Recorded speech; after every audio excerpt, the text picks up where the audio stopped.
So here we are cracking jokes, and our microphone has been on mute this whole time. So I guess this is a great time for me to plug that if you want to hear what was making us laugh, you'll have to come back and watch the HD video, which we're going to put up tomorrow. Or just don't. Or just, no.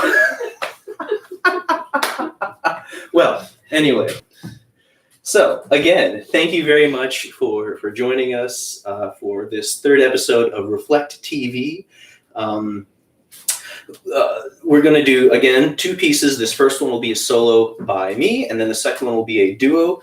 There are a few announcements and things that we have for you. We'll save most of them for later, but I would like to just mention right now that we're going to try something a little bit different, and in between the two pieces at halftime, we're going to attempt to do some sort of brief interaction with you all, since you've been chatting away and leaving these lovely comments for us in the past. And we realized we can actually read them in real time. So we'll take a look at the chat window after this first piece is over, and then maybe answer one or two questions or talk to one or two folks. And we'll see what we'll see. But meanwhile, time to get ready for the actual performance. So this first piece is titled Zeitgeistspiel, September 30th, 1977. It is a piece that I wrote for percussion and spoken text. It was written as a part of this big collective effort to celebrate the retirement of my former professor from Cincinnati, Allen Otte, who taught at the College-Conservatory music for almost 40 years, like 39 years. I don't think he hit 40. And so, a number of people were involved in trying to get this project together. Some people wrote poems or sent in photos, or some people wrote pieces. And so I wrote a piece, and we actually did a celebratory concert at the summer campus here at Sam Houston State University that summer in 2017, where we played a number of these pieces for Al, who was there. In fact, if I can plug it, thanks to Lauren Fink and John Lane, we have a nice, lovely printed edition of the Al Otte folio, and my piece and several others are in this. But so basically what the piece is it's a system designed to help you write pieces. So the piece is Zeitgeistspiel, and then the one that I did using the machinery that I invented is Zeitgeistspiel, September 30th, 1977. And the way it works is that it's supposed to be able to help you put together a piece that captures the essence of a particular time and place. Zeitgeistspiel, of course, is German, and it would loosely translate as time ghost play, but a better translation would be spirit of the times performance. So I'm using a number of different spoken text sources, a number of things like news article clippings, student newspapers even, presidential speeches, Wikipedia entries from things from that time. So it's this huge multi-movement thing. I'm only going to do about half of it today. And that's what I've got right over here. I've got my tin cans, my clay pots, my gongs, my pod rattles, and a few other things. So if you don't have the best angle from this view, I apologize. This is the best that we can manage with our current technology. But again, you can come back tomorrow and check out the HD video, and you guys will be mighty impressed. So without further ado, this is Zeitgeistspiel, September 30th, 1977. Dedicated to Allen Otte, celebrating his retirement from CCM.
On September 30th, 1977, NASA launched the Voyager 1 space probe to study the outer solar system. A gold-plated record and record player were placed in the probe in the hope that one day the spacecraft might be found by intelligent life forms from other planetary systems.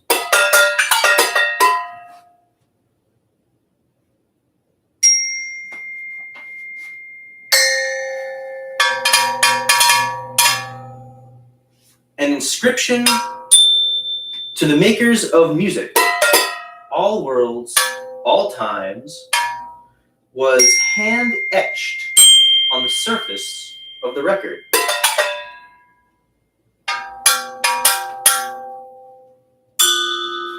President Jimmy Carter's message, recorded on the Voyager Golden Record, ran as follows. This is a present from a small, distant world.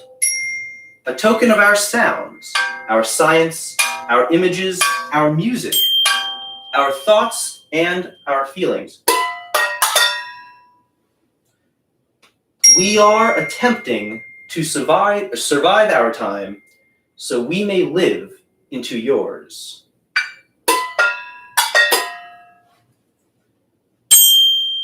We hope someday, having solved the problems we face, to join a community of galactic civilizations. This record represents our hope and our determination and our goodwill in a vast and awesome universe.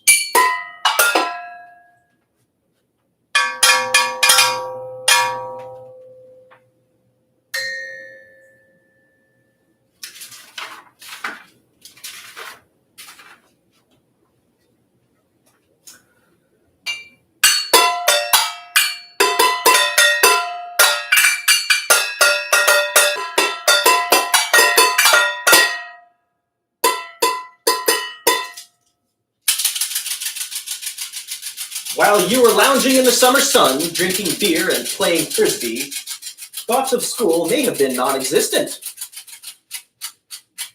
Now that you're back to the books and beer blasts, you might be wondering what was going on during those summer months at your university.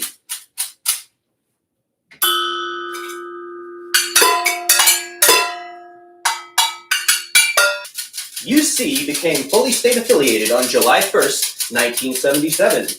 Because of this, UC began receiving an increased portion of state funds. Elsewhere, Henry Winkler, former UC executive vice president, was named acting president of the university in a unanimous decision by the Board of Trustees.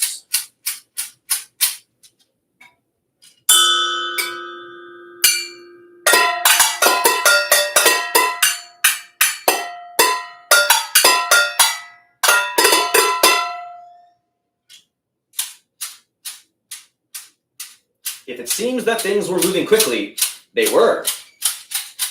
In fact, some things were moving so quickly that UC campus police took action.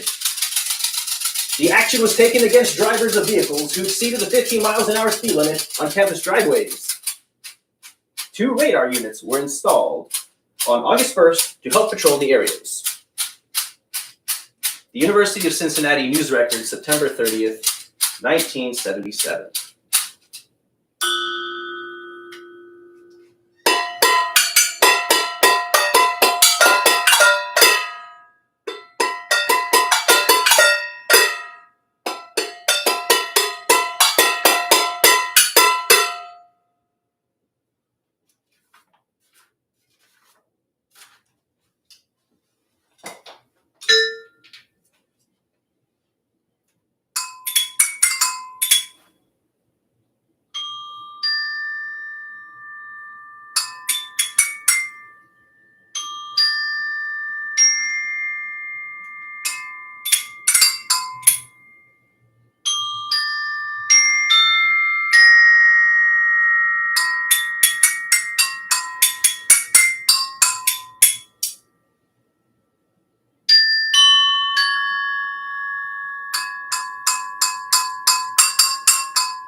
Democracy's great recent successes in India, Portugal, Spain, Greece show that our confidence in this system is not misplaced. Being confident of our own future, we are now free of that inordinate fear of communism, which once led us to embrace any dictator who joined us in that fear.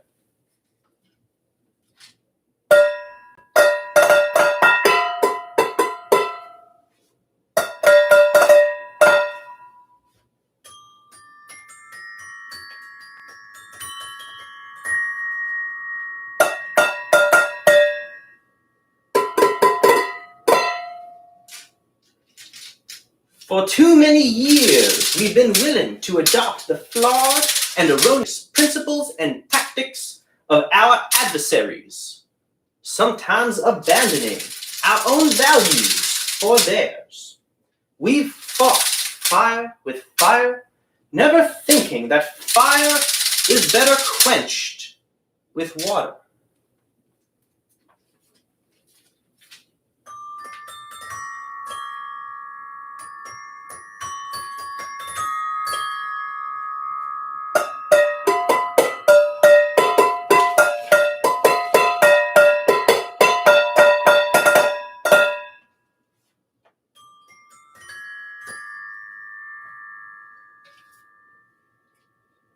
This approach failed, with Vietnam the best example of its intellectual and moral poverty.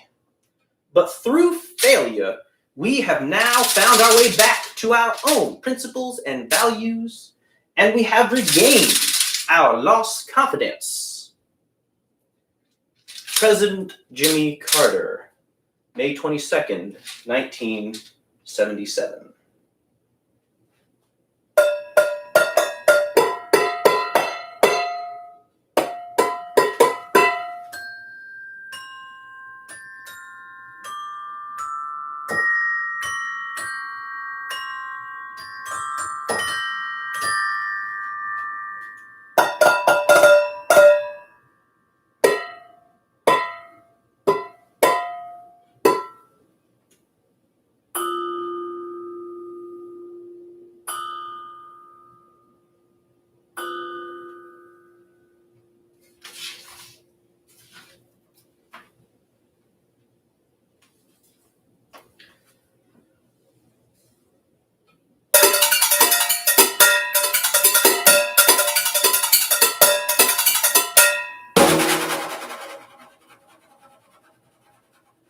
Ringo Starr, Ringo the Fourth, Atlantic.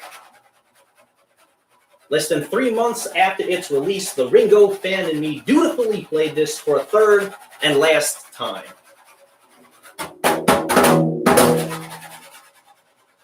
Whereupon the journalist began to wonder how many people were buying such dreary music just because it was by a Beatle,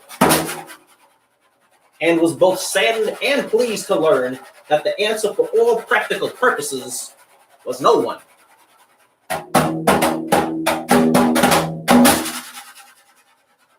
It never got higher than 199 in Record World, which I'll bet was some statistician paying his respects. Grade B.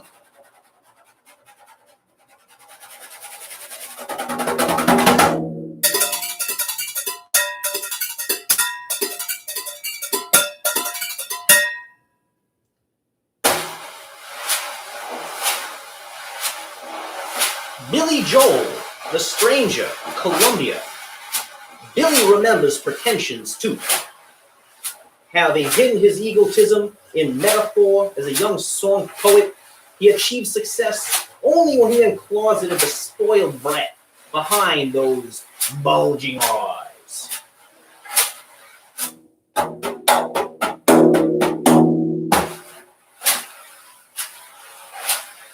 But here the brat appears only once, in the normally metaphorical guise of the stranger.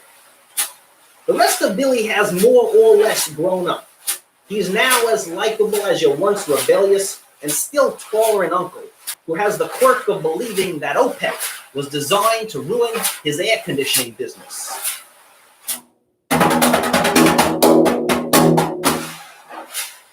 And despite the chapiness turns his voice takes when he tries to get raucous, he now makes a better Elton John than Leo Sayer does. Grade B-.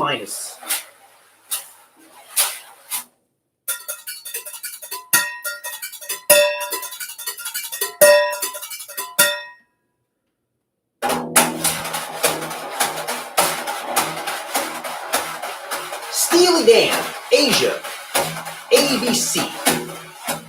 My wife suggests that by now they realize they'll never get out of LA. So they've elected to sing in their chains like the sea. After all, to a certain kind of reclusive aesthete, well-crafted West Coast studio jazz is as beautiful as anything else, right? Only I'm no recluse. I hated this record for quite a while before I realized that, unlike the Royal Scam, it was stretching me some. I still find the solo licks of Larry Carlton, Victor Feldman, et al. Too friggin' pasty. But at least in this context, they mean something.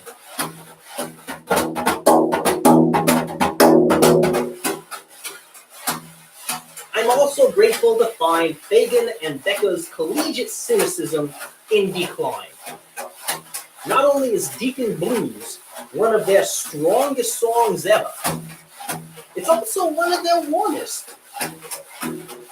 Now, if only they rhymed "I cried when I wrote this song" with "sue me if I play it wrong," instead of "sue me if I play too long."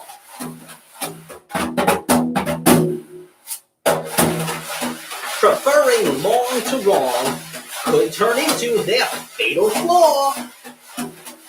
Grade B+.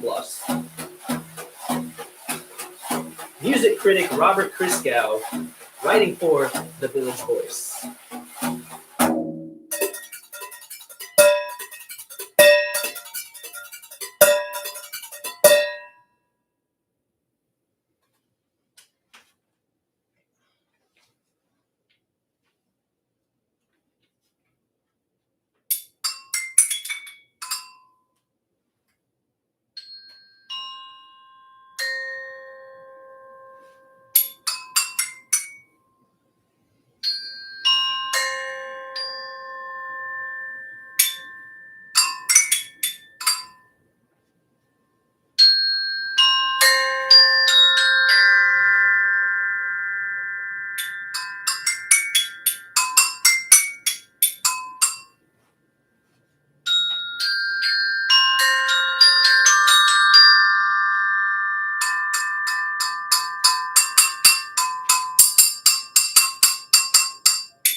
All right.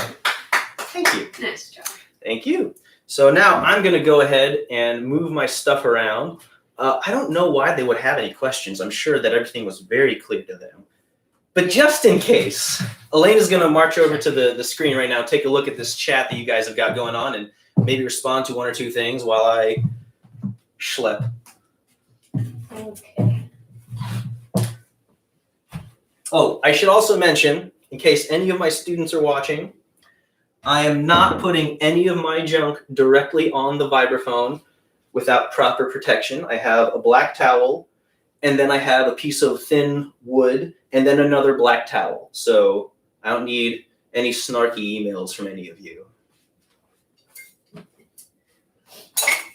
All right. So currently, only one question. Told you, it was clear as day. The question is, what was Al's reaction when you played this for him? I think he liked it. I think he was very pleased. I knew it was part of a bigger event, a whole concert full of things written by his former students. I think Bonnie Whiting was there. I know John Lane was there, and then myself. And I think he was very happy with the whole thing. He didn't complain to me about the piece or the fact that it takes up just so much space in the print collection, but I think he liked it. I hope he liked it. If he didn't, I'm sure he'll tell me. Yeah, you would know if he didn't. And I feel like that's very much his style, one of his top performance styles too. Yes, percussion with spoken text is definitely something that he's done a lot of, and frankly, it's one of the things that many of his students probably owe to him. I know John Lane and Bonnie Whiting both are heavily involved with spoken text in their performances, and they're both very excellent at doing it. And I certainly tried to glean what I could from Al while I was studying with him.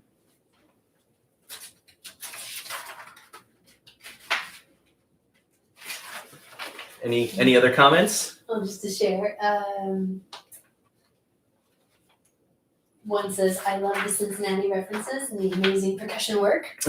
Bravo. Oh, thank you. And then later, the same person, to be more precise, the University of Cincinnati references. That's right. But That's right. we definitely miss all our Cincinnati people.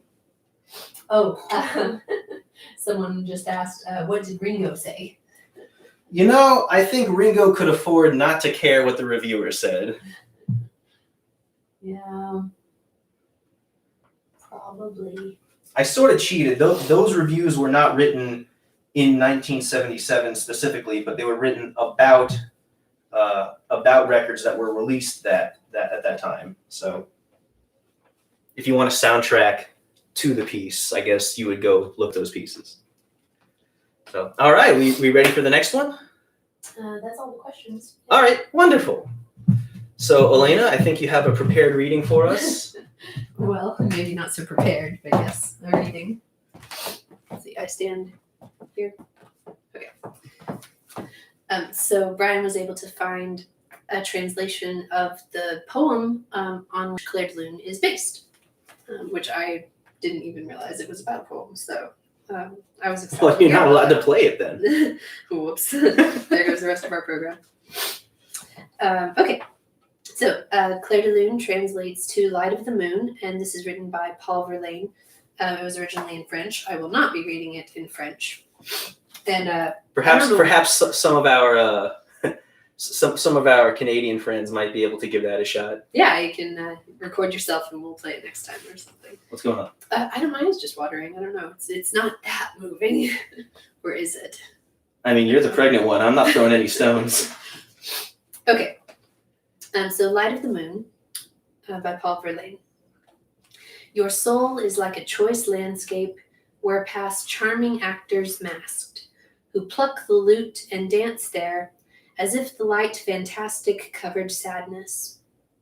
The while they sing in a minor mode of lambent love and a luck-filled life, they seem not to believe their blissful state as their song intermingles with moonlight. The calm, sad, lovely moonlight that numbs the roosting birds with dreams and sobs in the ecstatic jet of fountains tall where marble gleams. All right. So there you go. We're going to also make a point of dedicating this performance to my cousin Marcy Graiser. Very, very short version of the story. She is the one member of my family who, was at any point in their life, looking at being a musician professionally.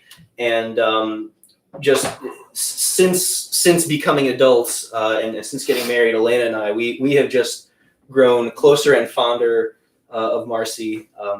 And it's just really a treat anytime we talk with her about music. And so there's a particular story attached to this and our family connection. And so for that reason, we would like to dedicate this performance of Clair de Lune, our first of this transcription, to her. Mm-hmm. And then we have to do announcements. Forgot we have announcements. Okay. So don't just leave as soon as we're done playing. We have announcements. I feel like if I don't water up, then I'm not taking it seriously enough. I don't know. It's just my eyes, don't worry. Okay, it's just your eyes.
All right. All right. So there you go. Clair de Lune. The thrill of live performance. Always one or two you wish you had back, but it's a lovely piece. It is. So our pleasure. Marcy, love you. So the announcements. We've had a lot of fun doing this. So much so that we've decided to tack on a couple of extra episodes. We were supposed to end next week. We're still going to play next week. We're still going to do the thing that we were going to do, which is Ductia by Robert Rodriguez, and then the first movement of La Mer. But then we're going to take a week off on so May 7th, no episode. But then the following week, we're going to come back for just a couple more. So I think we've pretty much worked out what we're going to do, although now it escapes me off the top of my head. But here's the thing. So episode 5 will be at this time on Thursday, May 14th. Episode 6 will be at this time, May 21st. And then the final episode, episode 7, and this will be the final episode, will be on May 28th, and that'll take us through May. And what we thought we might do is ask you all what you think we should play for that final episode. So we'll have a list of options, and then if you're just really in love with one of the pieces that we've already played, if enough people vote for that, then we can think about maybe bringing something back. Probably not any of the solos, maybe just stick with the duos. Yeah. So what do we have? We have this harp solo that I wrote for Elena that she'll play. I'll play this other Debussy solo transcription, Sunken Cathedral, that I've done, and then we'll do other stuff, some Lou Harrison pieces, some more Debussy. So stay tuned. Those of you who are on the email list already sort of knew that we were going to come up with something like this because we told you ahead of time. So if you would like to be added to our email list, just email us at reflectharp-percussion@gmail.com. Otherwise, anything else? No, I think that's it. Just as always, we love hearing from you. So please reach out, through the YouTube channel or text or email or Facebook or call, all the different ways we have of communicating. We hope you enjoyed it, and we hope you're all doing well, and we hope to hear from you. That's right. Thank you very much. We appreciate you all. See you back here next Thursday at 3 o'clock for Rodriguez and Debussy. Yeah. So play me off. Or not. No, not today.